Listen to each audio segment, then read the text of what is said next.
नमस्कार. तुमच्या सगळ्यांचं आजच्या या पॉडकास्टमध्ये स्वागत आहे. आजच्या पॉडकास्टचं एक खास वैशिष्ट्य म्हणजे विशाल खाडे हा जो नवीन उद्योजक आहे, या उद्योजकाने त्याचा चायचा ब्रँड एका लोकल लेवलपासून चालू केला होता आणि तो आता नॅशनल लेवलपर्यंत घेऊन गेला आहे. एका चायच्या फ्रँचायसीवरनं आज जवळपास तो 250 चायच्या फ्रँचायसीजपर्यंत पोचलेला उद्योजक आहे. या उद्योजकाने त्याच्या आयुष्यामध्ये आलेले अनुभव त्यांनी प्रत्येक वेळेला त्याच्या वेगवेगळ्या माध्यमातून लोकांना प्रेरित केलेला आहे. तर चला मग आजचा त्यांचा हा व्यवसायाचा प्रवास आहे, हा कशा रीतीने केलेला आहे तर आज आपण समजून घेणार आहोत. आजच्या दिवसांमध्ये जर बघा गेलं तर प्रत्येकाच्या मनात एक विषय येतो की मला बिझनेस करायचा आहे, मला माझ्या लाईफमध्ये काहीतरी अचीव करायचं आहे. मग बऱ्याचशा गोष्टींसाठी तो धडपडत असतो आणि मग त्या गोष्टींमधून वेगवेगळ्या पद्धतीने तो प्रयोग करतो, काय काय गोष्टी करतो आणि त्याच्यानंतरला काही लोकांना सक्सेस मिळतात, काही लोकांना सक्सेस मिळत नाहीत. पण अशाच पद्धतीने एक व्यक्ती ज्यांनी मुंबईपासून प्रवास सुरू केला आणि एका चायच्या फ्रँचायसीवरनं आज 150 चायच्या फ्रँचायसीपर्यंत जे पोहोचलेत, अशा व्यक्तीची आज आपण या ठिकाणी कहाणी ऐकून घेणार आहोत, त्यांना जाणून घेणार आहोत, त्यांचा प्रवास समजून घेणार आहोत. आणि जो व्यक्ती आत्ताच्या काळामध्ये बऱ्यापैकी काही लोकांना मार्गदर्शन करतो, नवीन व्यवसाय देणाऱ्या मुलांना म्हणा किंवा बरेचसे उद्योजक आहेत त्यांना मार्गदर्शन करतो, असे म्हणजे विशाल खाडे. आजच्या या सत्रामध्ये आपण त्यांना समजून घेणार आहोत. त्यांच्या काही इनपुट्स असतील जे जी लोक नवीन ह्या व्यवसायात येतात त्यांच्यासाठी खूप साऱ्या इम्पॉर्टंट गोष्टी आज समजून घेणार आहोत. तर चला मग त्या गोष्टी आपण डिटेलमध्ये समजून घेऊ. नमस्कार विशाल. थँक्यू सर, मला तुमच्या सत्रामध्ये बोलवल्याबद्दल आणि पहिल्या सेशनला बोलवल्याबद्दल थँक्यू. विशाल, ज्यावेळी तुझा हा प्रवास जवळजवळ 2-3 वर्ष झालं मी बघतोय, तर सुरुवातीला सांगू शकशील की हा प्रवास सुरुवात कसा झाला आणि म्हणजे जो काय आज एवढं जे मोठी 150 चायच्या फ्रँचायसी पर्यंत जे पोहोचलेला प्रवास होता त्याची सुरुवात नेमकी कशा पद्धतीने झाली? सर, सुरुवात तशी चहाची सुरुवात आणि चहाचा धंदा सुरू करायची सुरुवात ही फार मोठी आहे. कारण जवळपास कॉलेजला असल्यापासून 8-10 वर्ष म्हणजे चहाच्या धंद्यात पडायच्या आधी 4-5 वर्ष माझी ह्याच्यामध्येच गेली की धंदा कुठला करायचा, आणि त्या टेस्टिंग मध्येच गेली. कॉलेजला असताना मग ते आंबे विकणे असू द्या, टी शर्ट विकणे असू द्या, योगा क्लासेस असू द्या, क्लासेसमध्ये शिकवणं किंवा वेगवेगळे जॉब करणं वगैरे हे सगळं. तर ह्या प्रोसेसमधून हळूहळू कळत गेलं, जसं अनफोल्डमेंट कांदा कसा आपण खोलला जातो, पहिली साल खोलल्यावर अरे अजून एक आहे, अजून एक आहे, अजून एक आहे. मग अशी अक्कल वाढत गेले, अनुभव वाढत गेला आणि मग ते सगळ्या प्रोसेसमधून मग ते चहाचा व्यवसाय सुरू झाला. पण त्याच्या आधी मग बिर्याणीचा पण विचार केलेला, वीटभट्टी टाकायचं डोक्यामध्ये होतं, हाऊसकीपिंगचा बिझनेसचा मी स्टडी केलेला, प्लस आंबे विकलेत मी, टी शर्ट विकलेत, योगा क्लासेसमध्ये मी शिकवलंय, इव्हेंट मारलेत, म्हणजे भरपूर गोष्टी केल्या. पण असं काय मला ते गट फिलिंग येत नव्हते आतमधून की नाही ह्या धंद्यात मी मोठा पैसा कमवू शकतो किंवा ह्या धंद्यात मी लॉंग टर्म पर्यंत जाऊ शकतो. तर ते चहाचं कसं सुरू झालं, एक तर मला फूडमध्ये इंटरेस्ट आहे, कारण मला स्वतःला माझी आई कामाला जाते त्याच्यामुळे मला घरात पहिल्यापासून जेवण वगैरे बनवायची हौस होती. म्हणजे आईला मदत व्हावी म्हणून कधी चपाती करायची, भाजी करायची. त्याच्यामुळे मला माहित नव्हतं, पण मला नंतर कळालं की अरे मला जेवण किंवा कुकिंगमध्ये जाम इंटरेस्ट आहे. आणि मी जेव्हा पुण्यामध्ये आलेलो, तर पुण्यामध्ये आल्याच्या नंतर मी येवलेचा चहा पिलेलो 2019ला एप्रिलच्या आसपास, लोकसभेचं इलेक्शन होतं तेव्हा. तर तेव्हा मी इथे पुण्यामध्ये 8-10 दिवस होतो आणि रोज 6-7 चहा प्यायचो, रोज येवलेच्या दुकानावरती जायचो. मला माहिती नव्हतं की येवले ब्रँड आहे काय आहे वगैरे.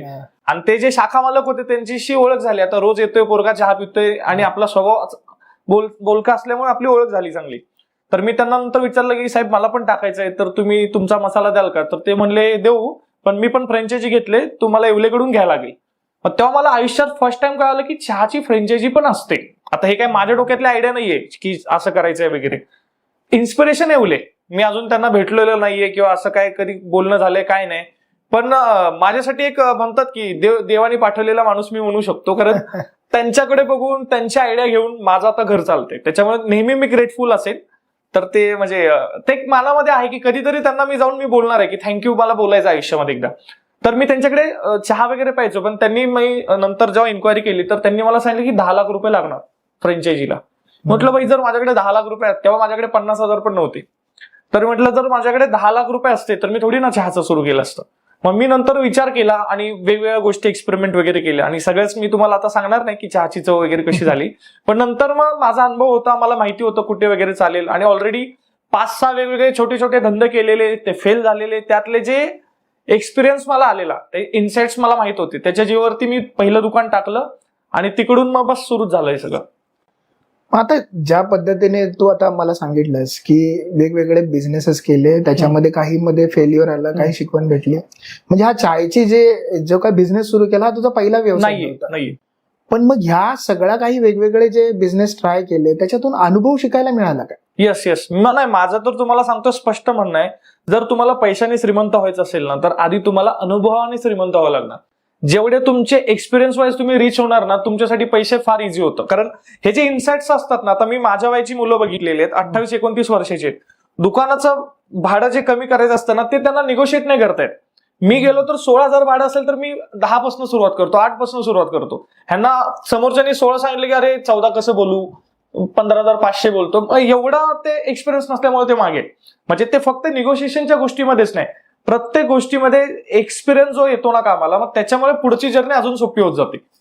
मग असं म्हणता येईल की प्रत्येक गोष्ट जी ट्राय केली ती वायफळ गेली नाही, पण त्याच्यातून काही ना काही 100% सगळे डॉट्स कनेक्ट झाले नंतर.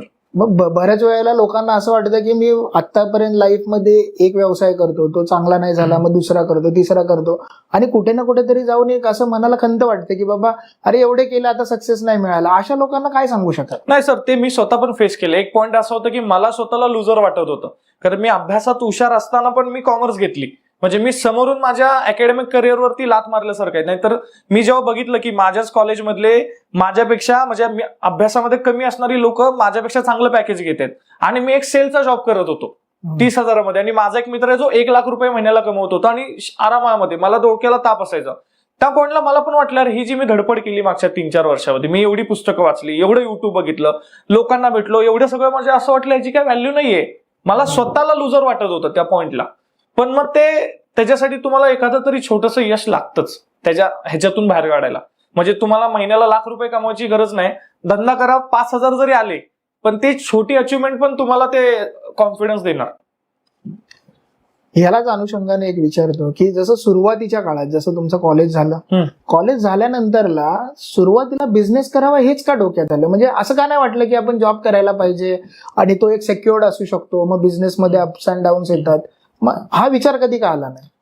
नाही, एक तर तुम्हाला सांगतो टर्निंग पॉईंट काय असतात माहितीये, नशिबाने माझ्या आयुष्यामध्ये भरपूर टर्निंग पॉईंट आले. म्हणजे मी बऱ्याच गोष्टींमध्ये लकी आहे, त्यातली वन ऑफ द गोष्ट आहे की टर्निंग पॉईंट भरपूर येतात. तर 8वी 9वीला 7वी 8वीला जी काही पुस्तकं वाचली ना, त्याच्यामुळे माझा माइंडसेट बदललं की काहीतरी मोठंच करायचंय. म्हणजे मला आधी पॉलिटिक्समध्ये जायचा भरपूर इंटरेस्ट होता की पॉलिटिक्समध्ये जायचंय, तर मी ठरवलेलं पॉलिटिक्समध्ये जायचं तर मग वरतीच, किंवा बिझनेस पण करायचं तर वरतीच. तर त्याच्यामुळे कॉलेज झाल्याच्या नंतर नाही, शाळेत असतानाच मला वाटत होतं एकतर पॉलिटिक्स नाही तर बिझनेस, ह्या दोनपैकी एका कुठल्या तरी गोष्टीमध्ये जायचंय. तर ते कसं आलं काय माहिती नाही, पण ते आपोआप आवड होती की ह्यापैकी काहीतरी गोष्ट करायची. आणि एक तर मला हे माहिती होतं की जरी बिझनेस केला तर म्हणजे आरामात, मला मेन होतं की निवांत जगायचंय, जास्त पळापळ नाही, 4 पैसे कमी आले तरी चालेल, पण शांतीची लाईफ जगायची. मग आता बऱ्याच वेळेला असं होतं की आपण एखाद्या वेळेला बिझनेसमध्ये येतो त्यावेळी पाठचा एक बॅकग्राऊंड असतो की वडील करतात, चुलते करतात, काही ना काहीतरी करतात. तुमच्या लाईफमध्ये असं काय होतं का तुम्ही फर्स्ट जनरेशन एंटरप्रेन्योर आहे? फर्स्ट जनरेशन आहे, आणि मला ते नेहमी असं कमतरता असायची, कोणीतरी पाहिजे होतं लाईफमध्ये की बाबा असं धंदा आहे आणि तो म्हणजे आपल्याला सांगू शकेल. पण असं जनरली आपला बॅकग्राऊंड नाही. आम्ही एकतर सातारचे, खटाव, आमची जी खटाव तालुक्याची सातारची लोक जी खटाव मान स्पेशली तिथली लोक जी मुंबईला आलेत, एकतर ती कलरमध्ये कामाला आहेत किंवा पोलीसमध्ये आहेत किंवा असेच आहेत, धंद्यामध्ये कोणी नाहीये. त्याच्यामुळे ते माझ्यासाठी पण टफ होतं, प्लस माझ्या घरच्यांसाठी पण टफ होतं की अरे भाई तू एवढा अभ्यासात हुशार आहे, तू काहीतरी जॉब करावा, UPSC वगैरे करावी, ते सोडून धंदा करतोय. तर ते कन्व्हिन्स करणं आणि या सगळ्या गोष्टी माझ्यासाठी पण कठीण होत्या. पण नशिबाने झाल्या. आता मी ठरवलंय, म्हणून तर मी त्याच्यासाठीच मी आता जे इंस्टाग्रामवरती लोकांना मदत करायचा प्रयत्न करतोय तो एवढ्यासाठी की माझ्यासाठी कोणी नव्हतं. मला नेहमी वाटायचं की कोणीतरी असेल की बाबा कसं करायचं असतं, काय करायचं असतं, म्हणून मी ठरवलं की मला कोणी मोठा भाऊ नाहीये, मी तरी बाकीच्यांचा मोठा भाऊ होईल. तर हे मी ठरवलंय की लोकांना जास्तीत जास्त मनापासून मदत करायची. खूप छान. म्हणजे ह्या वाक्यावरतीच आहेत ना खूप सारी लोक वेगवेगळ्या पद्धतीने अनुभव तुमच्याकडून घेतात.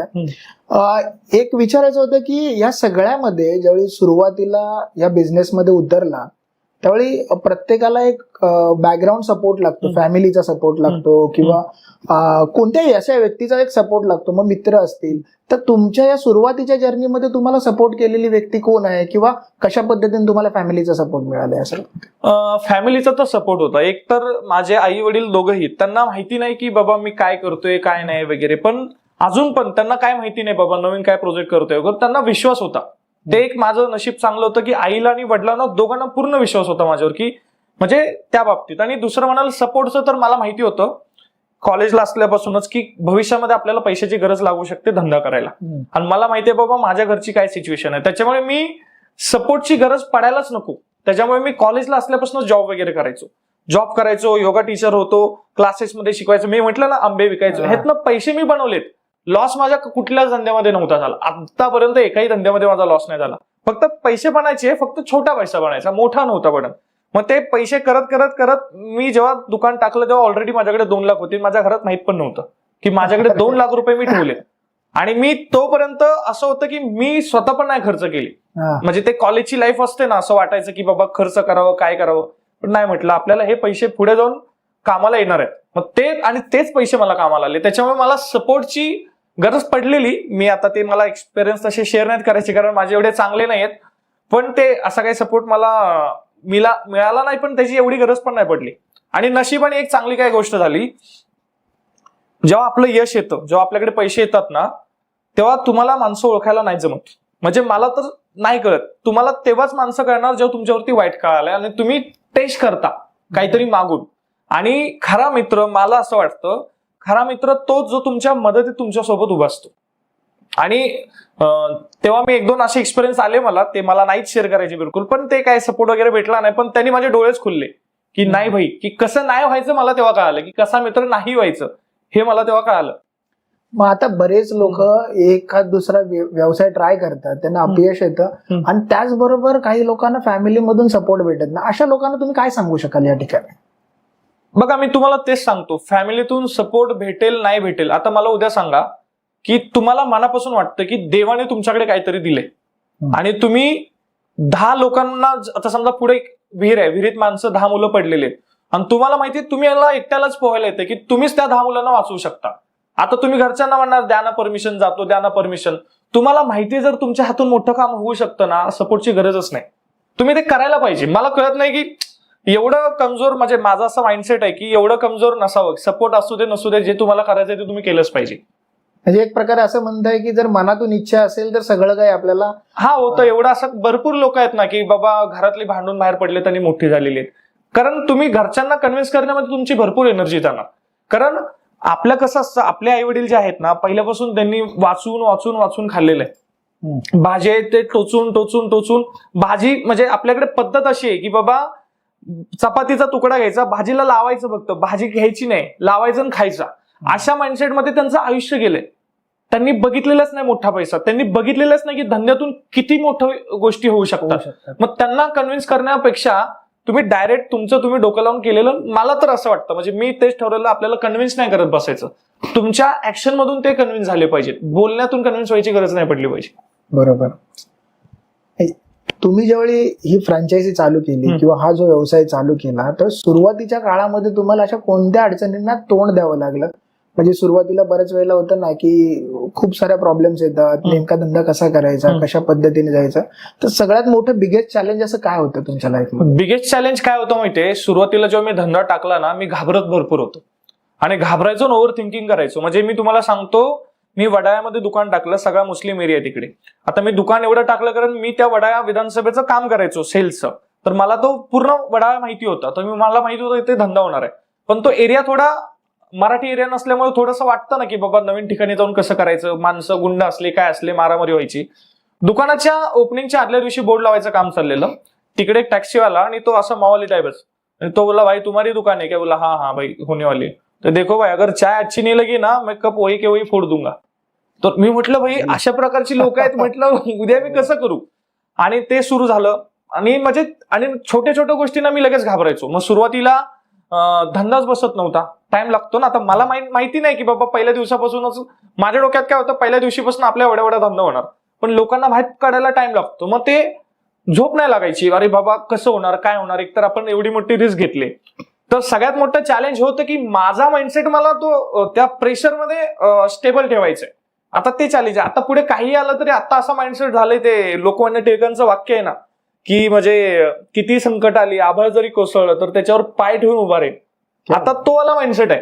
आता काय फरक पडत नाही. आता मला माहिती मी काही करू शकतो, पण तेव्हा करू शकत होतो, पण माइंडसेट तेवढा स्ट्रॉंग नव्हता. तो कॉन्फिडन्स तेवढा आता बिल्ड झाला. Yes yes yes. त्याच्यामुळे आता असं काही कुठलं धंद्यातलं मोठं असं काही चॅलेंज वाटत नाही. जे चॅलेंज येत आहे ते ऍक्सेप्ट करून आपण पुढे जाऊ शकतो. आता ऍक्च्युली धंद्यात मुरणं म्हणतात ना की आता मला माहिती प्रॉब्लेम येणार धंद्यामध्ये, माझं कामच आहे प्रॉब्लेम सोल्युशन, म्हणजे सोल्युशन काढणं हेच माझं काम आहे ऍज अ उद्योजक.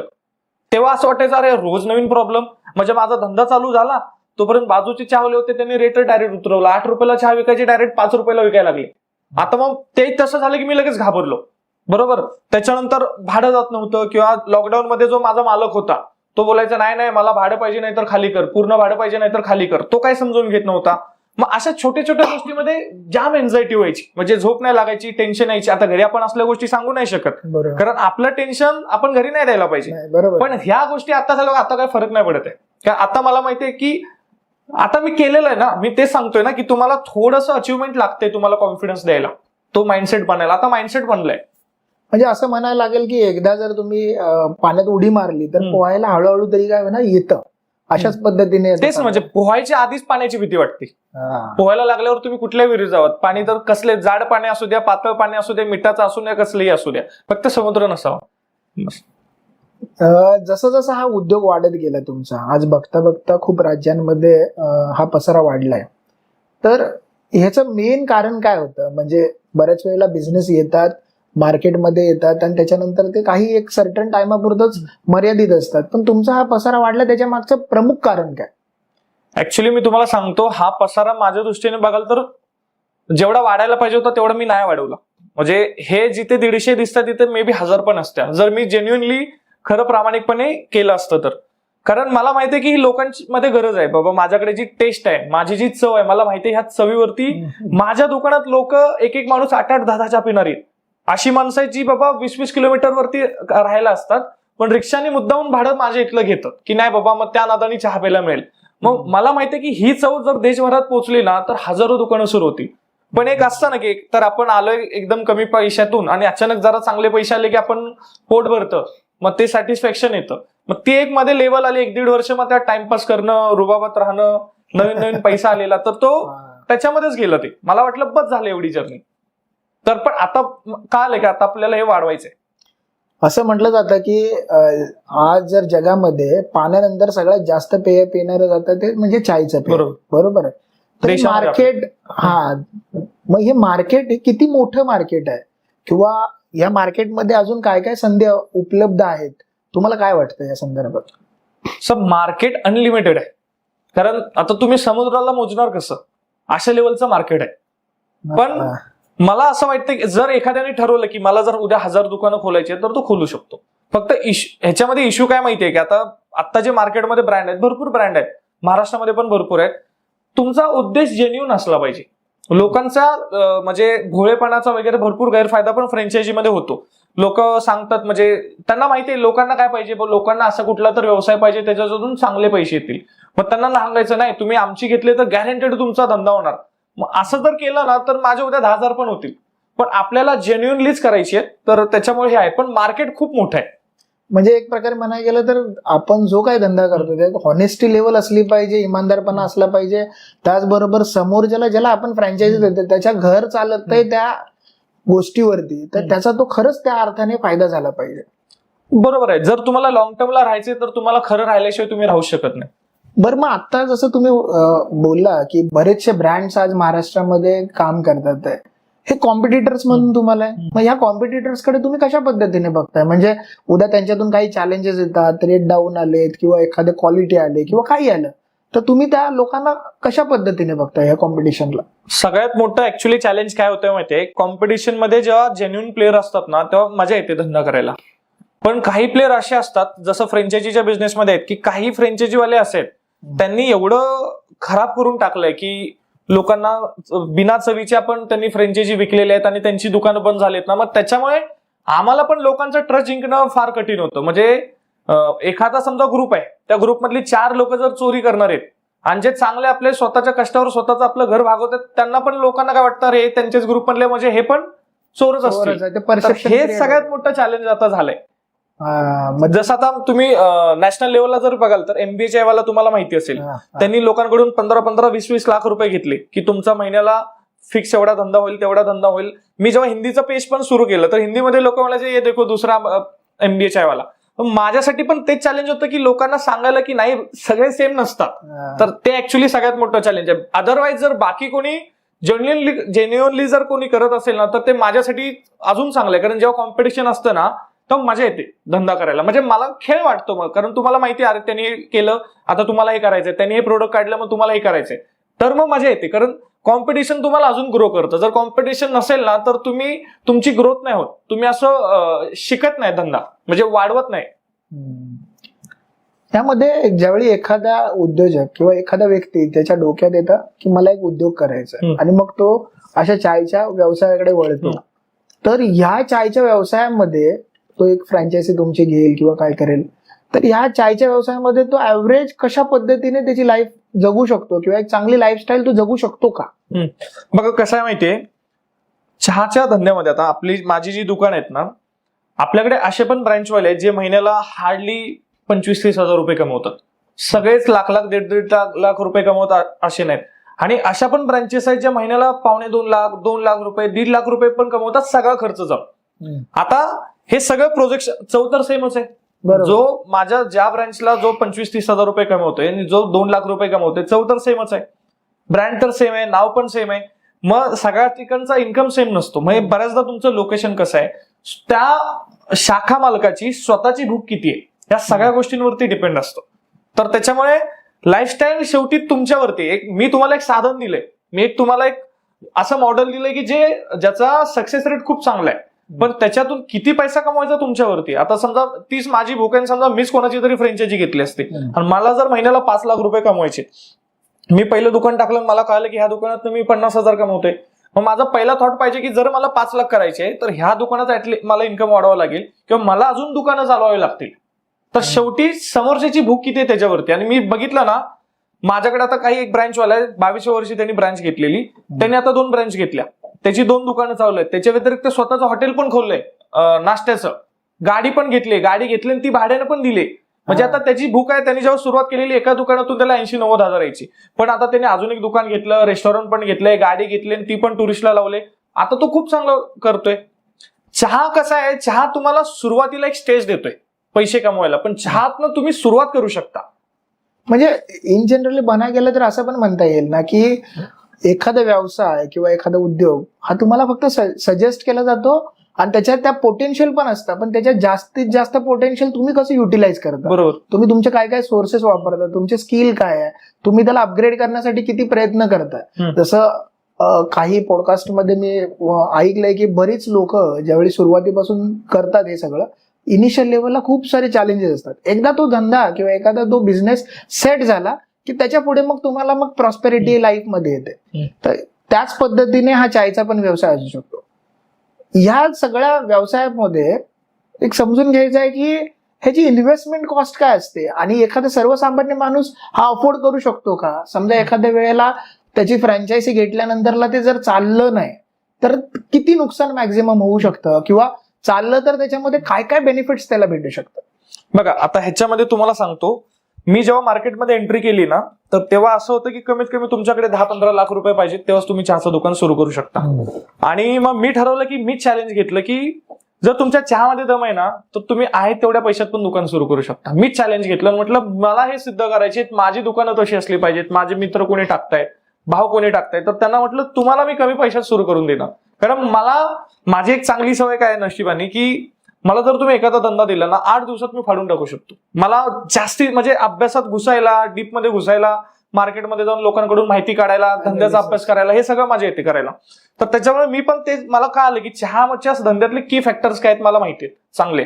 तर मी ठरवलं की अरे मग पैसे लागतच नाही. मग त्याच्यामुळे माझी काही दुकानं आहेत जी 40 हजारात सुरू झालीत, 50,000 सुरू झालेत. म्हणजे तुम्हाला सांगतो एक ब्रँड आहे जे 10-12 लाख रुपये घेतात. त्यांचं सायनमध्ये दुकान आहे. ते सायन मधल्या दुकानातून मला चुनावट्टीला भेटायला आले, कारण त्यांची आमची ओळख झालेली. आणि ते भेटायला एवढ्यासाठी आले कारण माझं चुनावट्टीतलं दुकान 1,30,000 मध्ये सुरू झालंय. आणि तेव्हा माझे 600 कप जायचे. जस्ट 3-4 महिने झालेले, नवीनच दुकान होतं. आणि त्यांनी 23 लाख रुपये खर्च केलेला चहाच्याच दुकानाला. आणि त्यांचे पण 600 कप जायचे. आणि त्यांच्या दुकानाचा जो बोर्ड आहे तो बोर्ड 1,10,000 आहे. आणि त्यात तुम्ही 20,000 टाकले ना की माझं दुकान सुरू होते. आणि माझ्या दुकानातून 600 कप जात होते. तर ते बघायला आले की तू कसं काय सुरू केलं वगैरे. त्यांना मी तोच कन्सेप्ट सांगितलं की मेन कस्टमरला काय पाहिजे, कस्टमरला चांगली चहा पाहिजे आणि त्याच्यासाठी कुठचा तरी प्लेस पाहिजे. हा बेसिक कन्सेप्ट आहे चहाच्या धंद्यामध्ये. बोर्ड पाहिजे, पुतळा पाहिजे, हे पाहिजे, ते पाहिजे. ते लोकेशनची रिक्वायरमेंट असेल तरच ते गरजेचं आहे. मग ते मी डोकं लावून मग माझ्या आता काही ठिकाणी तर मी बऱ्याचदा आधी ट्रेनिंग पण घ्यायचो. भरपूर लोक माझ्याकडे शिकायला पण यायचे. मी लोकांची 25,000 दुकानं सुरू करून दिली, धंदा सुरू करून दिलाय. दुकानं नाही की 25,000 मध्ये कसं की आता जसं एखादं मोठं फेमस हॉटेल आहे किंवा वडापावचं दुकान वगैरे, तर त्यांना जाऊन तुम्ही डायरेक्ट विचारा की बाबा मला टेबल लावायला जागा द्या. असं केलेत, ऑलरेडी माझे चालू आहेत असे कन्सेप्ट. तर मेन तुमची भूक पाहिजे. ज्याची भूक असते ना तो कसंही सुरू करतो. म्हणजे ओव्हरऑल बघायला गेलं तर बरीच लोक इन्व्हेस्टमेंट वरती फोकस करतात, तर तुमचा फोकस इन्व्हेस्टमेंट वरती नाहीये, तर त्या बिझनेस मध्ये पोटेन्शियल आहे ते युटिलाइज करण्यावरती आहे. बरोबर. म्हणजे इन्व्हेस्टमेंट करून बऱ्याचशा मोठ्या आज बघतो आपण फ्रँचायझी घेतल्यानंतरला त्याचा गाजावाजा होतो, बरेच लोकांना सेलिब्रिटीला बोलवलं जातं आणि नंतरला काही त्याचे रिझल्ट येत नाही. पण इनिशियल हेवी इन्व्हेस्टमेंट झाल्यामुळे इंटरेस्ट असेल किंवा वेगवेगळ्या फॅक्टर्स त्या इनिशियल लेवलवरती हवी पडतात आणि मग प्रॉफिट जो जनरेशन असतो त्याला प्रॉब्लेम्स क्रिएट होतात. मग तुमच्या या फ्रँचायझीमध्ये इनिशियल इन्व्हेस्टमेंट जास्त नाहीये. बरोबर. आणि त्याच्यामुळे ROI जो बोलला जातो म्हणजे रिटर्न ऑन इन्व्हेस्टमेंट हा लवकर अचीव्ह करायला मदत होतो. नाही, मी तुम्हाला तेच सांगतोय. आता काय माहितीये, ह्या जी माझी टेक्निक आहे ना ही मारवाडी गुजराती स्टाईल टाईपच मी घेतलेली आहे. त्यांचं तुम्हाला काय वाटतं, जेव्हा ते दुकान ओपन करतात ते काय असे 2-4 लाख रुपयाची इन्व्हेस्टमेंट करणार, 50-60 हजार रुपये ओपनिंगला खर्च करणार, अशा काही गोष्टी करत नाहीत. ते त्यांची इन्व्हेस्टमेंटच कमी असते. त्याच्यामुळे समजा काही कारणास्तव मागे पुढे जरी झालं, लॉस किती होणार आहे तुमचा म्हणून? काय लॉसच होत नाही ना. 20-30 मॅक्झिमम त्यांचा लॉस होतो किंवा जास्तीत जास्त 40,000 लॉस होणार आहे. ह्याच्यापेक्षा जास्त लॉस होत नाही. मग तो माणूस काय असतो, बाबा इथे नाही चाललं तर दुसऱ्या ठिकाणी, तिथे नाही चाललं तर तिसऱ्या ठिकाणी, कुठेतरी चालेल. पण ते समजा तुम्ही सगळेच तुमचे पैसे जर एकाच ठिकाणी टाकले आणि तिकडे जर लॉस झाला, तुम्ही सेकंड चान्सच नाही ना तुम्हाला. म्हणजे इनिशियल इन्व्हेस्टमेंट पेक्षा जास्तीत जास्त बिझनेस कसा मोठा करता येईल त्याच्यावरती तुम्ही इन्व्हेस्टमेंट करा. तुम्ही तुमचा पहिला धंदा असा सुरू करायला पाहिजे की 9 विकेट पडलेत आणि शेवटची विकेट तुम्ही असं तुम्ही खेळलं पाहिजे. आता अशा वेळी तुम्ही 6 मारणार का? नाही, तुम्ही डिफेन्सच करणार आहे. पण जेव्हा तुमचा स्कोर चांगला होतो, जेव्हा 50 रन बनवता, 100 रन बनवता, तुम्हाला माहिती आहे आता मी माझ्या रन्स बनवलेत, आता तुम्ही 6 मारता. त्याच्यामुळे नेहमी पहिला धंदा शेवटची विकेट असल्यासारखा केला पाहिजे. आणि एकदा तुमचा पहिला धंदा सेट झाला, त्याच्यावरती तुमचं घर चालायला लागलं, त्याच्यानंतर तुम्हाला पाहिजे ते रिस्क घ्या. कारण पहिल्या धंद्याने घर तर चालू आहे तुमचं. जर तुम्ही सर्व्हायव्हलला जर चॅलेंज करताय, जे कारण काय होतं, जनरली एखादा गरीब माणूस आहे किंवा जो 20-30 हजार रुपये कमवतो, त्यांनी मागच्या 2-3 वर्षाच्या सेव्हिंग मध्ये मन मारून पैसे साठवलेले असतात. त्या पैशामध्ये दुकान टाकतो. दुकानामध्ये समजा कुठलंही दुकान टाकलं, त्यांनी कपड्याचं वगैरे दुकान टाकलं, 3-4 लाख रुपये खर्च केला. जी 2-3 वर्षाची सेव्हिंग आहे ती टाकली, त्याच्यामध्ये त्याचा लॉस झाला, त्याचे 2-3 वर्षाचे पैसे पण गेले. म्हणजे तो 2-3 वर्ष परत त्याला लागणार तेवढे पैसे कमवायला, प्लस त्याच्यामध्ये त्याचं खच्चीकरण पण होतं. पैसे तर तो कुठून पण उचलू शकतो, पण जर तुमचं खच्चीकरण होतंय तर खच्चीकरण झालेलं मन धंदा नाही करू शकत. तो सगळ्यात मोठा फॅक्टर आहे. येस, मी नेहमी माझ्या डोक्यात हेच होतं की मला माझं माइंडसेट, माझी मेंटॅलिटी चांगली ठेवायची. काही झालं तर मला माझ्या मेंटॅलिटीमध्ये मी कॉम्प्रोमाइज नाही करणार. काही झालं तर हे टॉपला असलं पाहिजे. आणि त्याचं कसं असतं माहितीये, शांत मनच सगळ्या गोष्टी, शांत मनच चांगला विचार करू शकतो, शांत डोकंच चांगलं काम करू शकतं. हे शांत ठेवणं माझी पहिली प्रायोरिटी अजून पण हेच आहे की हे शांत पाहिजे. आज तुमच्या या ज्या फ्रँचायझी ज्या पूर्ण भारतभर आता गेलेल्या आहेत, तर तुम्ही असं काही एक्झाम्पल्स देऊ शकता का की या 150 फ्रँचायझीमध्ये एखाद्या व्यक्तीचं किंवा काय की ज्यांनी सुरुवात कशी केली ना त्याच्या लाईफ मध्ये काय चेंजेस झाले, असं एखादं उदाहरण? अशी भरपूर आहे. तुम्हाला सांगू का, इंस्टाग्रामवरती यायचं माझे कारण काय माहितीये की माझे काही ब्रँचेसचे मला बघा पैसे तर मला मिळतात, चांगले मिळतात पैसे, पण जे असे देवाच्या कृपेने मला असे काही एक्सपिरियन्स आलेत ना, मी तुम्हाला सांगतो. आपले एक ना नांदेडमध्ये ब्रँच सुरू झाली. तो मुलगा आधी आपल्या शॉपलाच होता, आपल्या शॉपचे इथे स्टुडंट होता, तो चहा प्यायचा. आणि जेव्हा त्यांनी तिकडे शॉप टाकलं, आणि तो एकदम गरीब, म्हणजे तो तेव्हा 10,000-12,000ची नोकरी शोधत होता इकडचं कॉलेज संपल्याच्या नंतर. आणि आमची ओळख वगैरे झाली. मी त्याला म्हटलं, आता मी पण असं म्हटलं काय मनामध्ये आलं, त्याला बोललं चल तुला देतो अशीच फ्रँचायझी, तुझी नाही ना परिस्थिती घेऊन टाक, डायरेक्ट मसाला देतो, दुकान बघ आणि सुरू कर. त्याने दुकान टाकलं आणि त्याचा धंदा चांगला झाला. तो मातीच्या घरात राहत होता. मातीच्या घरातून मग झालं आणि एवढं चेंज झालं की त्याने परत त्याच्या बहिणीच्या लग्नात पण मला बोलवलेलं. तेव्हा तो मला बोललेला की सर तुम्ही दिवाळीला या, मी तुम्हाला सोन्याची चेन करणार आहे. हो, खूप मोठी आता पोस्ट पावती. तो मातीच्या घरात राहतोय. त्यांनी स्वतःसाठी सोनं नाही घेतलं, स्वतःच्या आईसाठी पण सोनं नाही घेतलंय. आणि तो मला म्हणतोय की तुम्ही दिवाळीत या, मला तुम्हाला सोन्याची चेन करायची. तर तो एवढा मला तो टच झाला. आणि असे भरपूर एक्सपिरियन्स आलेले आहेत की बाबा एखादा आपला मुलगा आहे आणि वडील नाहीयेत, आई एकटीच आहेत. किंवा तुम्हाला सांगतो तर रिसेंट मी ना इंदोरला गेलेलो आणि इंदोरला पण जे ब्रँचवाले आहेत तर त्यांच्या घरावरती त्यांच्या मुलाला काहीतरी कॅन्सर झाला आणि त्यांना भरपूर त्यांच्यावरती मुलाच्या ट्रीटमेंट करता करता त्यांचा सगळा धंदा हल्ला. चांगले फोटोग्राफर होते, 5 लाखाचा कॅमेरा होता त्यांच्याकडे, सगळं हल्लं. आणि ते अक्षरशः आणि ते माझ्याशी टच मध्ये होते. काही त्यांच्याकडे पैसे नव्हते. 8 ते 9 महिने ते माझ्याशी टच मध्ये होते की भैया जी मैं ऐसी दुकान देख रहा हूँ, आपने बोला है ना आप सपोर्ट करेंगे तो आपके इस पे हो, आप भूलना नहीं मुझे. तो कंटिन्यू परत 2 महिन्यांनी फोन, भैया जी आप भूले तो नाही आहे ना. आणि मी नंतर इंदोरला गेलेलो, त्यांनी कार्ड टाकला, त्याचं पण 25,000 दुकान सुरू झालंय बाय द वे, आणि खूप चांगला पैसे कमवते. मी जेव्हा त्यांच्या घरी गेलो, घरी गेल्याच्या नंतर जाताना ते म्हणले सर तुम्ही बसा जरा, मला तुम्हाला म्हणजे 2 मिनिटं बसा, काम आहे. आणि बोलले तोंड वगैरे धुवून बसा. मी बसलो. तर मला वाटलं काहीतरी त्यांची पद्धत वगैरे असेल. मग त्यांनी ताट आणलं, त्यात हळदी कुंकू आणि आरती वगैरे नसते का ओवाळायची वगैरे, मला वाटलं पद्धत असेल इंदोरची, मध्य प्रदेशची वगैरे. आणि त्याच्यानंतर त्यांनी मला असं ओवाळलं. मी असं खुर्चीवर बसलोय आणि ते 44 वर्षाचे आहेत, मी तेव्हा 27-28 वर्षाचा आहे. ते डायरेक्ट त्यांनी पायावरती डोकं ठेवलं आणि खिशातून नोट काढली 100 रुपयाची आणि बोलली ही माझी गुरुदक्षिणा आहे. क्या बात आहे. हे जे अनुभव मला आले ना, तर ह्याची प्राइसच नाहीये. मी उद्या 10 लाख रुपये जरी दिले ना, म्हणजे मी म्हटलं भाई माझ्यासारखं नशीब काय. मी कधीच विचार नव्हता केला की माझ्या नशिबात असे एक्सपिरियन्स येतील. तर त्याच्यामुळे हे मला भरपूर टच झाले. आता पण मी तुम्हाला सांगतो, इंस्टाग्रामवरती मी काल म्हणजे ज्या काही गोष्टी मी सांगतोय, तर त्यातनं जी लोक माझ्याशी कनेक्ट होत आहेत किंवा लोक ज्या अडचणी सांगतायत की बाबा, आणि जेन्युइनली अडचणी आहेत, त्यांना कोणी नाहीये, म्हणजे अक्षरशः ते मला भावासारखं हे करून मला शेअर करायला बघतात. मला ऍक्च्युली ते अटेंड करायला नाही जमत आहे. रोज एवढी लोक कॉल करतायत वगैरे, जमत नाही. पण मला जे लोकांचे हे कळतात ना, मी ठरवलं नाही ह्यांना काहीतरी करायचंय. म्हणजे आता ह्याच्या आधी माझं असं होतं की ब्रँच खोलायची म्हणजे मला पैसे येणार. आता माझं असं आहे की जास्तीत जास्त लोकांच्या आयुष्याला मला टच करायचंय, जास्तीत जास्त लोकांना मला उभं करण्यासाठी मदत करायची. तर हा जो माझा ह्या प्रोसेसमध्ये जो माइंडसेट मधला, विजन मधला जो चेंज झाला ना, तर हे माझ्यासाठी असं वाटतं की देवाने खूप चांगलं नशीब दिलंय की अशा प्रकारचे अनुभव मला येतात. क्या बात आहे. म्हणजे बघायला गेलं तर सुरुवात एका गोष्टीने झाली होती, पण आता जगाकडे बघायचा दृष्टिकोनच चेंज झाला खूप. मग तेच मी तुम्हाला सांगते ना, मी पैसे कमवण्यासाठी धंदा सुरू केलेला, पण आता मला पैसे सेकंडरी गोष्ट झाली. इतरांच्या आता जे मला मजा येते ना, मला जे एक्सपिरियन्स मिळत आहेत ना, मी म्हणतोय भाई याला 10-5 लाखात पण मिळणार नाहीत असे एक्सपिरियन्स. तर ते मला जास्तीत जास्त घ्यायचे आहे आणि जास्तीत जास्त लोकांच्या कामी यायचंय. आता असं माझं थोडं विजन मोठं झालंय. क्या बात आहे. म्हणजे खरंच ही गोष्ट कौतुकास्पद आहे आणि घेण्यासारखी आहे. मग अशाच लोकांना घेऊन जर बघायला गेलं तर आज बरीच लोक वेगवेगळ्या धंद्यामध्ये येतात. रिटेल शॉपमध्ये येतात, क्लोथिंगचा व्यवसाय आहे, वडापावची गाडी आहे किंवा चायची फ्रँचायझी आहे.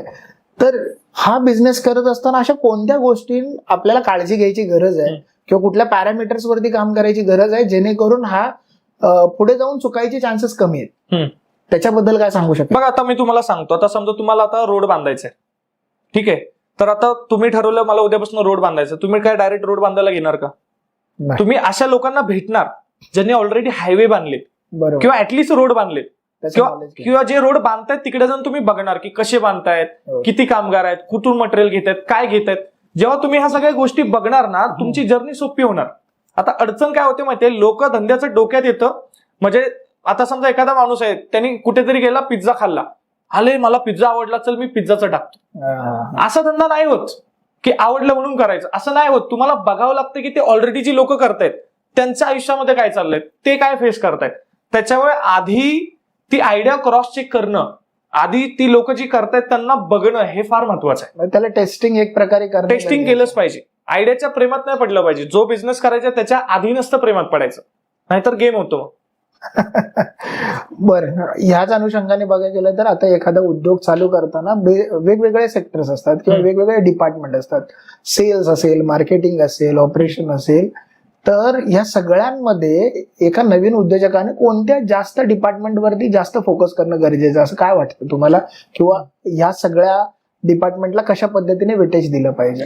ऍक्च्युली हे डिपेंड आहे की तुमचा बिझनेस ऍक्च्युली कुठल्या इंडस्ट्रीमध्ये आणि त्यातले की फॅक्टर कुठचे आहेत. जेव्हा तुम्ही फूड इंडस्ट्रीमध्ये समजा तुम्ही वडापावचं दुकान टाकताय, तर वडापावमध्ये तुम्हाला सेल्स मार्केटिंग ह्याच्यापेक्षा तुम्हाला प्रोडक्टच्या क्वालिटीवरती लक्ष द्यायचं आहे. मग त्याच्यामध्ये तुमची प्रायोरिटी काय असणार आहे?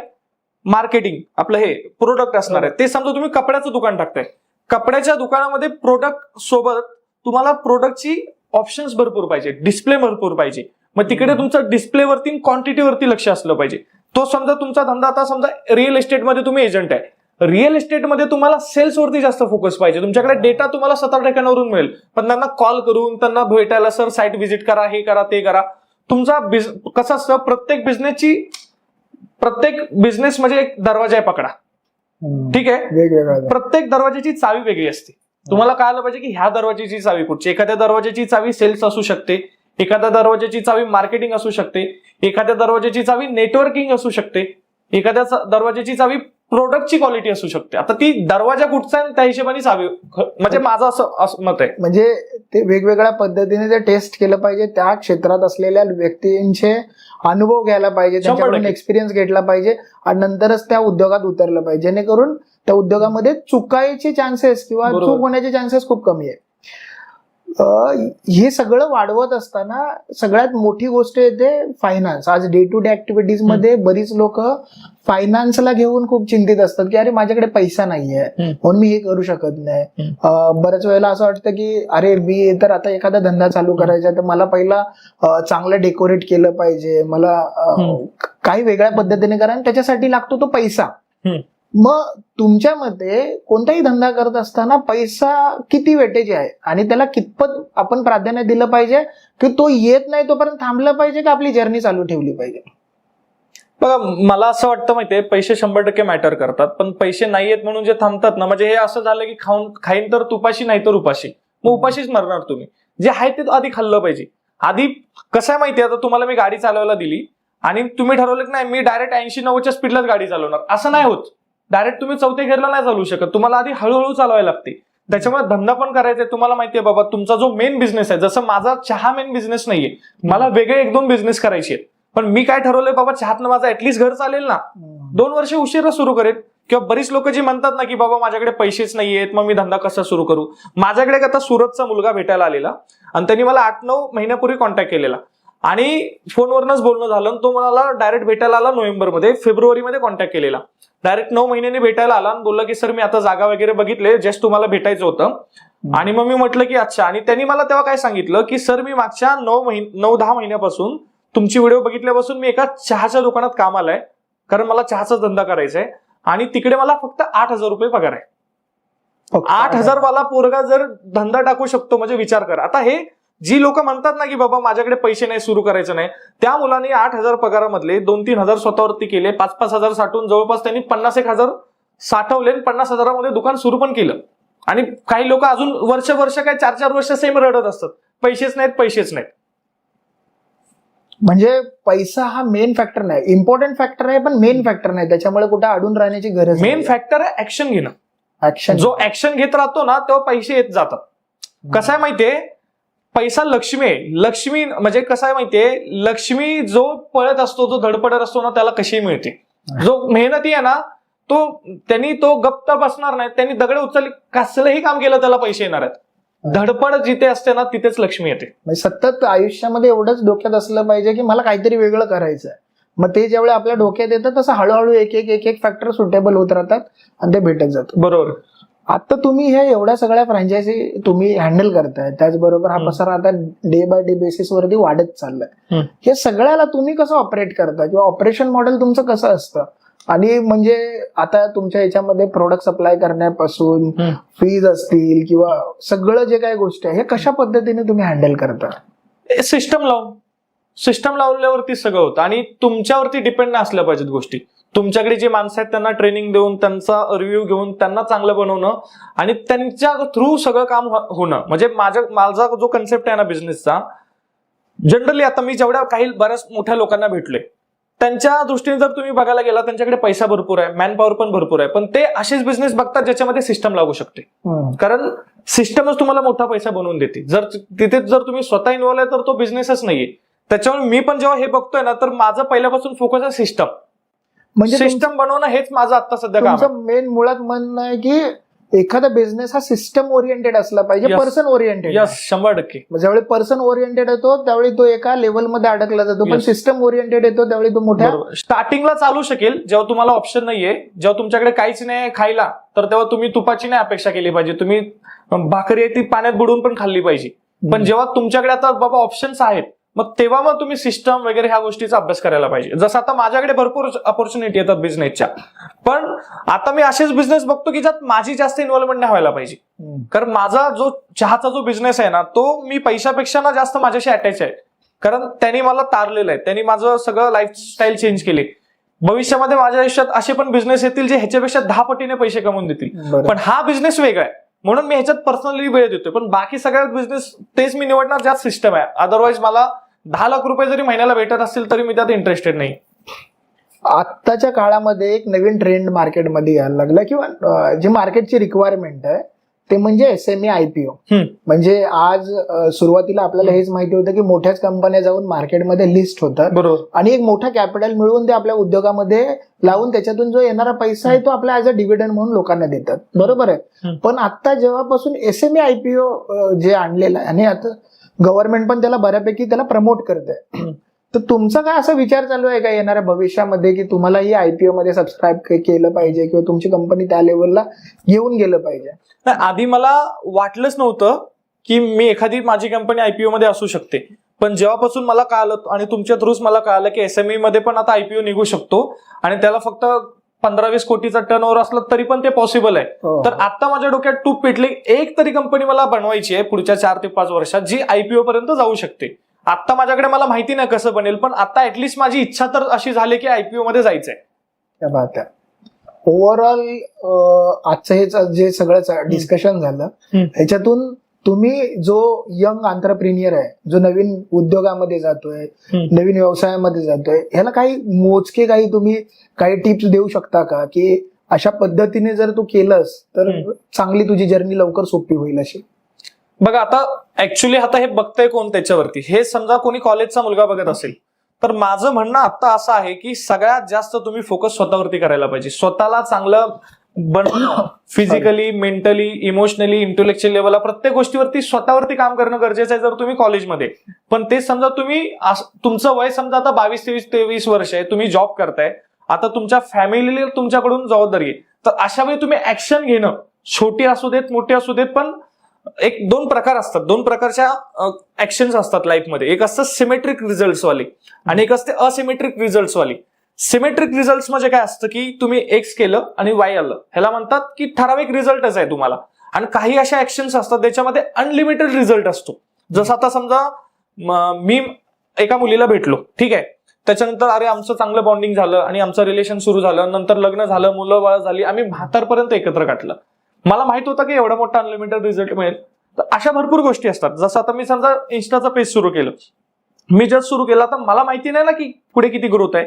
बिझनेसमध्ये जेव्हा जॉब करतो मला माहिती आहे 30 ते 40 हजार होतील, 50 हजार होतील, पण बिझनेसमध्ये 5 लाख पण होतील, 50 लाख पण होतील, 5 कोटी पण होतील. तर अशा अनलिमिटेड असिमेट्रिक रिझल्ट वाल्या गोष्टी किंवा स्किल्स ह्या गोष्टी आपण करतच राहिलं पाहिजे. मेन म्हणजे सगळं येऊन जाऊन हेच आहे की स्वतःला अपग्रेड करत राहणं, स्वतःला चांगलं लायकीचं बनवत राहणं. कारण उद्या मी तुम्हाला एखाद्याला 10 कोटी जरी दिले तर त्याची कॅपॅसिटी नसेल ना, तर तो परत हाय त्या सिच्युएशन मध्येच येणार. तुमची कॅपॅसिटी पाहिजे, तर ती कॅपॅसिटी बनवत जाणं ना, मला असं वाटतं ह्याच्यावरती सगळ्यांनी फोकस केला पाहिजे. म्हणजे जर 2 ऑप्शन दिले, म्हणजे मला जर कोणी 2 ऑप्शन दिले की तुला 50 कोटी मिळतील किंवा 50 कोटी कमवायचं सामर्थ्य मिळेल, तर मी नेहमी सामर्थ्य निवडेल.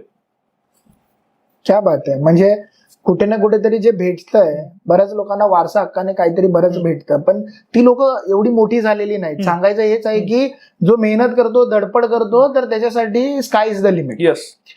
या सगळ्या प्रवासामध्ये एक गोष्ट म्हणजे तुमच्या लाईफ मध्ये असलेली तुमची बेटर हाफ, तुमची वाईफ, तिचा या सगळ्या बिझनेस मध्ये तुम्हाला कशा पद्धतीने सपोर्ट होतो त्याच्याबद्दल काय सांगू शकाल का?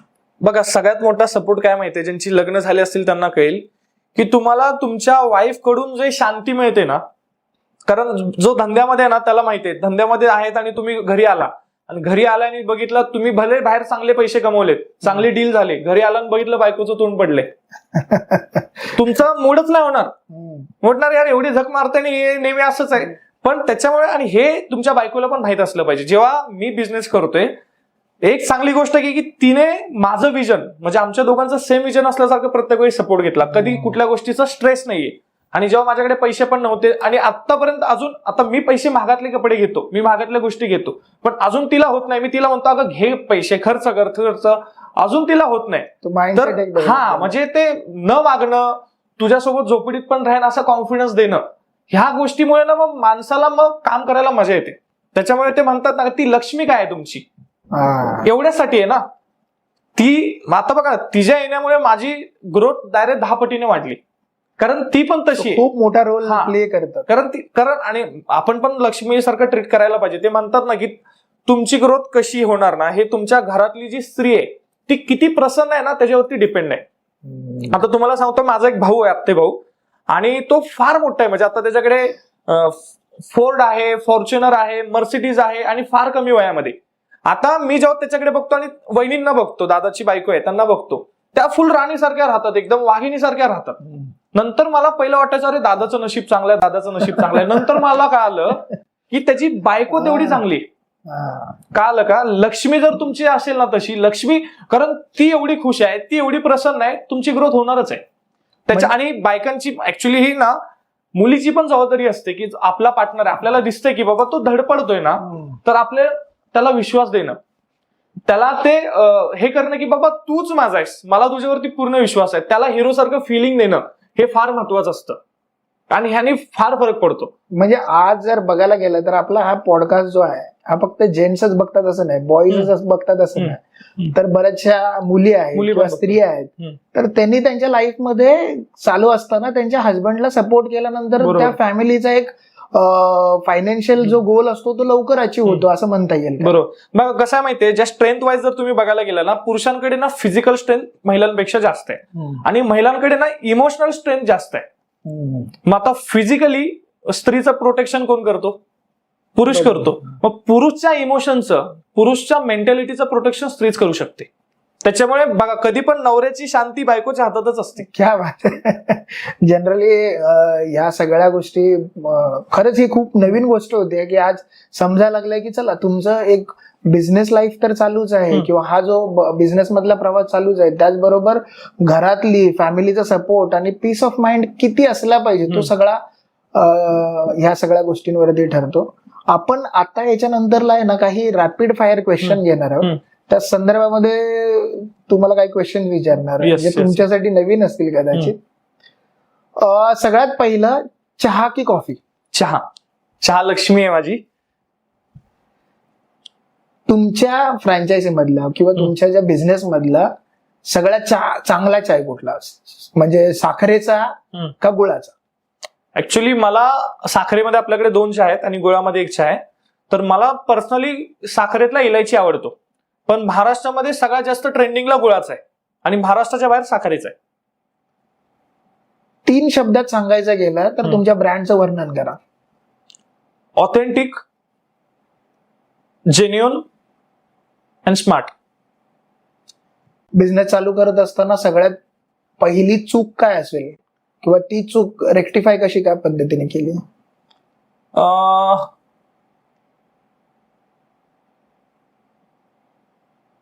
बिझनेसचं फुल पोटेन्शियल समजून नाही घेतलं. मला तेव्हा कळलंच नाही की ह्याच्यात किती मोठं मार्केट आहे आणि मी कुठपर्यंत जाऊ शकतो. मी गोलच त्याच्यामुळे छोटं ठेवलं. मला असं वाटलंच नाही. आता मी बाकीच्यांकडे बघतो ज्यांच्याकडे चव पण नाहीयेत, ती लोक पुढे, ते बरेच लोक फसून पण जातात. पण मी बघितलं की आता मला दिसतंय की बाबा स्टारबक्स वाले लोक जर 300 एका वर्षामध्ये त्यांचे होऊ शकतात, तर मला पहिलं वाटायचं ना, अरे नाही, महाराष्ट्रामध्ये 100 म्हणजे आपण गावागावात पोहोचतोय. पण आता मला ते पोटेन्शियलच माहित नव्हतं. तर तो सगळ्यात मोठी So आता- माझ्या दृष्टीने चूक झाली. सो आता वाटतं की हा धंदा जो आहे, हा जो हम्म. बिझनेस आहे, खूप मोठ्या लेवलवर मार्केट खूप मोठं आहे, हे उशिरा हम्म. कळालं. चहा जर नसता तर कोणता व्यवसाय केला असता? भरपूर केले असते ऍक्च्युली. आता मला कळणार नाही, माझ्या डोक्यामध्ये भरपूर गोष्टी आहेत म्हणजे ज्या मला जेन्युनली करायची आहेत. एक तर काउन्सिलिंग मध्ये मला भरपूर इंटरेस्ट आहे, कारण मी स्वतः काउन्सिलर आहे. तर ते लोकांना मेंटली काहीतरी करतायत त्याच्या रिलेटेड मे बी काहीतरी केलं असतं. एक मंत्र किंवा एक काही ना काहीतरी तुमच्यातर्फे एक ऍडवाइस, चांगली ऍडवाइस स्टार्टअपला काय देऊ इच्छिताल? म्हणजे जे स्टार्टअप मध्ये येतात, ते नवीन एंटरप्रेन्युअर येतात, त्यांना काय देऊ शकाल? Stay hungry, stay flexible. अशी कोणती एक सवय आहे की प्रत्येक उद्योजकामध्ये ती असलीच पाहिजे, जर ती नसेल तर ती डेव्हलप करायला पाहिजे? स्वतःला डेव्हलप करत राहणं, स्वतःला अपडेट करत राहणं, सेल्फ अनालिसिस असलं पाहिजे. सेल्फ अनालिसिस करत राहणं. आणि बिझनेस सोबत कसं आहे माहितीये, जेव्हा तुम्ही 5 लाख रुपये कमवता ना, तुम्ही कमवता कारण तुम्ही डिझर्व करता 5 लाख. 50 लाख रुपये कमवायला तुम्हाला लायकी सिद्ध करावी लागते. 5 करोड कमवायला लायकी सिद्ध करावी लागते. मग ती लायकी सिद्ध कशी करावी लागते? तर तुम्हाला स्वतःला अपग्रेड करत. तुमची कॅपॅसिटी नसेल तर तुम्ही पैसे सामर्थ्यवान बनवत जाणं, कंटिन्युअस ग्रोथ स्वतःची करत राहणं. माझं तर स्वतःची काय म्हणतात त्याला, ती व्हॅल्यू आहे की कंटिन्युअस ग्रोथ. हे माझं स्वतःच म्हणजे जसं आपल्या कंपनीचे मिशन्स असतात, कंपनीच्या व्हॅल्यूज असतात, तशी माझी स्वतःची व्हॅल्यू आहे की कंटिन्युअस ग्रोथ राहिली पाहिजे. 2 वर्षांनी जरी मी पुढच्या वर्जनला भेटलो तर मला वाटलं पाहिजे अरे आधीचा बावलट होता, ह्या लेवलची ग्रोथ झाली पाहिजे. आता एक सर्वसामान्य आणि एक जनरल प्रश्न होता की आज बरेच जण म्हणतात की कोण म्हणतं की मराठी माणूस बिझनेस मध्ये नाहीये किंवा बिझनेस मध्ये यायला पाहिजे. अशा लोकांना तुम्ही काय सांगू शकाल? खरंच आज मराठी माणूस उद्योगामध्ये आहे, म्हणजे तो ग्रोथ करतोय, काय करतोय, असं तुम्हाला काय वाटतं? ऍक्च्युली बघा, तुम्हाला सांगतो, चांगली गोष्ट ही आहे मराठी लोकांच्या बाबतीत की मराठी लोक बिझनेस बद्दल आता भरपूर पॉझिटिव्ह झालेले आहेत. आणि एक खराब गोष्ट अशी आहे की बिझनेसकडे बघायचा अप्रोच बऱ्याच लोकांचा चुकीचा आहे. बिझनेस म्हणजे त्यांना असं वाटतं की पैसे आहेत, गाडी आहेत, चैनी आहेत, हे आहेत, ते आहेत. आणि प्रॉब्लेम काय की आपल्या इकडचे जे इन्फ्लुएन्सर आहेत ना, ते आता बघा, पैसे सगळ्यांकडे असतात किंवा नसतात, हा वेगळा भाग झाला. पण मग त्यांचा मेन मोटिव्ह हेच असतं की मग आता त्यांनी कर्जावरती घेतलेत, कुठून आणलेत त्यांचं त्यांना माहिती. गाड्या दाखवणं, सोनं दाखवणं, मोबाईल दाखवणं, लाईफस्टाईल दाखवणं, ह्याच्यामुळे लोकांचा पर्स्पेक्टिव्ह बिझनेसकडे बघायचाच बदलतोय. त्याच्यामुळे ती एक वाईट गोष्ट आहे. मला वाटतं ती सुधारवायला पाहिजे. आणि आपल्यातले जे लोक आहेत जे अशा गोष्टी करतायत ते नाही व्हायला पाहिजे, जे रिअलमध्ये बिझनेसवाली लोक आहेत. आता मी भरपूर अशी, तुम्हाला पण माहिती आहे, मी पण भरपूर अशी लोक बघितलेत ज्यांचं इन्स्टावरती अकाउंट नाही, कुठेच नाही येत ते लोक, आणि ते महिन्याला 40-50 लाख रुपये कमवतात. अशी लोक आहेत ज्यांच्या 10 12 कंपनी आहेत, ज्यांचा वर्षाचा टर्नओव्हर जवळपास 25-30 कोटी, अशा माझ्या कॉन्टॅक्टमध्ये लोक आहेत. पण एकदम लो प्रोफाईल राहणं. तर तो एक अप्रोच असायला पाहिजे की मोठेपणा कोण करतो? जो नसतो मोठा, जो मोठा असतो त्याला दाखवायची गरज लागत नाही, ते ऑटोमॅटिकली सगळ्यांना समजतो. तोच विषय. मग ते लोकांनी समजायला पाहिजे. आणि म्हणून प्रॉब्लेम काय होतं की जो कोणी धंद्यात येतो तो डायरेक्ट शो ऑफ करायला जातो. शो ऑफ वाल्यांकडे कसं असतं माहितीये, श्रीमंत आयुष्यामध्ये सुखी राहायला तुम्ही कमी पैशात पण सुखी राहू शकता, पण तुम्ही सुखी आहे हे दाखवायला जास्त पैसे लागतात. मग ती ऍक्च्युली गडबड होते की मी किती सक्सेसफुल आहे मी कसं दाखवणार? मग मला गाडी घ्यायलाच लागेल, मला ते सोन्याची चेन घालावीच लागेल.